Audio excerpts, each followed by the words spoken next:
قدرمنو لیدونکو السلام علیکم، وخت مو په خیر. د نن ورځې ډیر تازه مهم او لنډ خبرونه له موږ څخه ډیر په لنډو کې واورئ. اشرف غني افغان ولسمشر محمد اشرف غني د پخواني ولسمشر حامد کرزي، عبدالرب رسول سیاف، یونس قانوني او کریم خلیلي هغه غوښتنې ته چې تر یو وخته د کابینې د وزیرانو ټاکل وځنډوي مثبت ځواب ورکړی دی.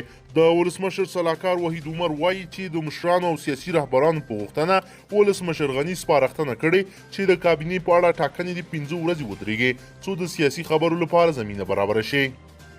عاطف مشل په پاکستان کې د افغانستان سفیر عاطف مشل په خپل ټویټر لیکلي دا لارې به د راتلونکي دوشنبه اپریل 6 تر 9 پرانیستې وي. د زیاته کړې هره ورځ به د تورخم او سپین بولدک له لارې زرګونو تنو ته د اوښتو زمینه برابره شي. د علماو والي کمیسیون په داسې حال کې چې ورځ تر بلې په هیواد کې پر کورونا ناروغۍ د اخته کسانو شمیر مخ په ډیریدو دی، له دې ناروغۍ سره د مبارزې لپاره د علماو ځانګړی عالي کمیسیون ټولې دیني، مذهبي، سیاسي او فرهنګي راټولېندنې منع اعلان کړې دی.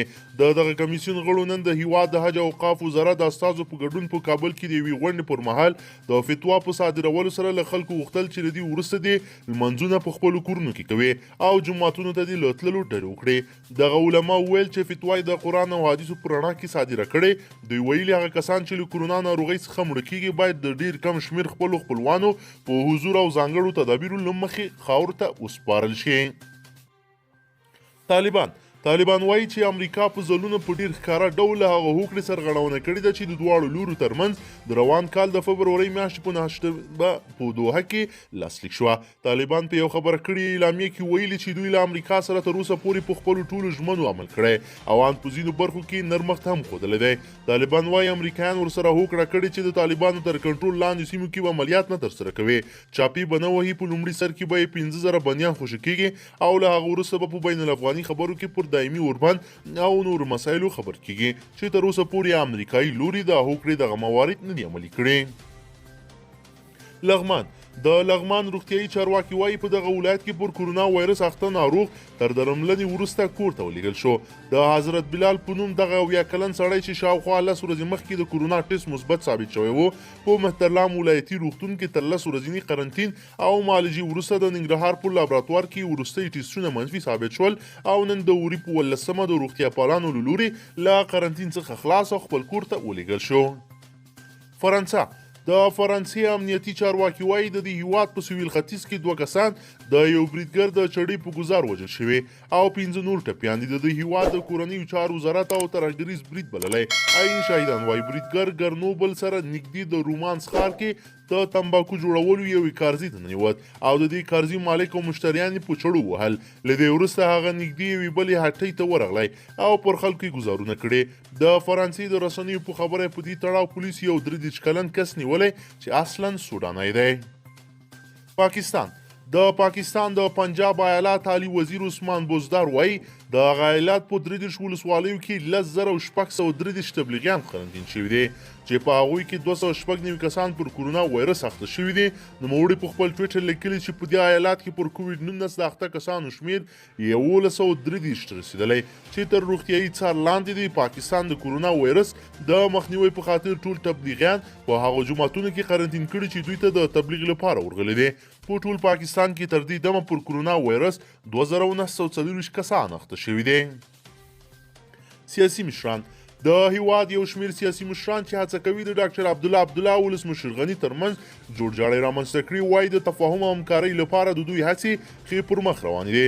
پخوانی ولسمشر حامد کرزي، کریم خلیلي، استاد عبدالرب رسول سیاف او محمد یونس قانوني په ګډه خپره کړې اعلامیه کې ویلي دوی له ولسمشر غني غواړي چې تر یوې مودې نوې مقررۍ وځنډوي. همداراز ډاکټر عبدالله ته هم پکار ده چې جوړجاړۍ ته ټاکل شوی وخت وغځوي.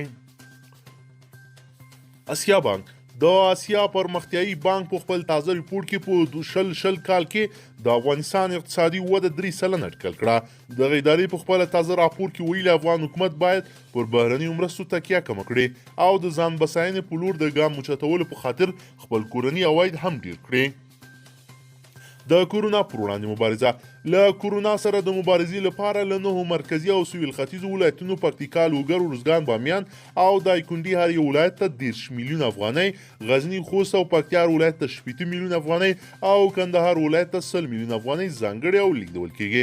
له ولسمشر ایماړۍ په خپره شوې خبرپاڼه کې راغلي ولسمشر محمد اشرف غني پرون ماښام د ویډیو کانفرانس له لارې له کورونا سره د مبارزې د ولایتي کمیټو د اقداماتو په اړه د غزني، خوست، پکتیکا، لوګر، کندهار، ارزګان، زابل، بامیان او دایکنډي والیانو سره خبرې کړې. ملي امنیت د کابل حکومت د ملي امنیت شورا وایي د طالبو حکومتي بندیانو د خلاصون په اړه د طالبان او حکومت د تخنیکي ټیمونو ترمنځ خبرې روانې دي، خو طالبان باید د جګړې شدت راکم کړي. د ملي امنیت شورا ویان جاوید فیصل په همدې تړاو په خپل ټویټر لیکلي چې د افغانستان اسلامي جمهوریت له طالب استازو سره د دولتي عسکرو او طالب زندانیانو په اړه خبرې کوي او حکومت ژمن دی د بندیانو په تړاو د اشرف غني فرمان پلی کړي. ټرمپ ولسمشر ډونالډ ټرمپ خبرداری ورکړی چې په متحده ایالاتو کې به د کورونا وایرس د نوې بڼې له کبله د مړو په شمیر کې زیاتوالی راشي. ټرمپ وایي چې بېلابېلو ایالتونو ته به له خلکو سره د مرستې لپاره یو زیات شمیر پوځي پرسونل واستوي. نوموړی وایي له بده مرغه په راتلونکو 2 اونیو کې ښایي ډېر خلک مړ شي. هغه زیاته کړه چې د نیویارک او ایلونوي په څېر په ځینو ایالتونو کې ښایي ډېر خلک زیانمن شي. درنو لیدونکو که چیرې غواړئ چې ورته تازه او مهمو پیښو څخه ځان ډېر ژر او په لنډو کې خبر کړئ، زموږ چینل د سره سبسکرایب کړئ او ویډیو د سره حتما لایک کړئ. تر بلې ویډیو مو په لوی رب سپارمه.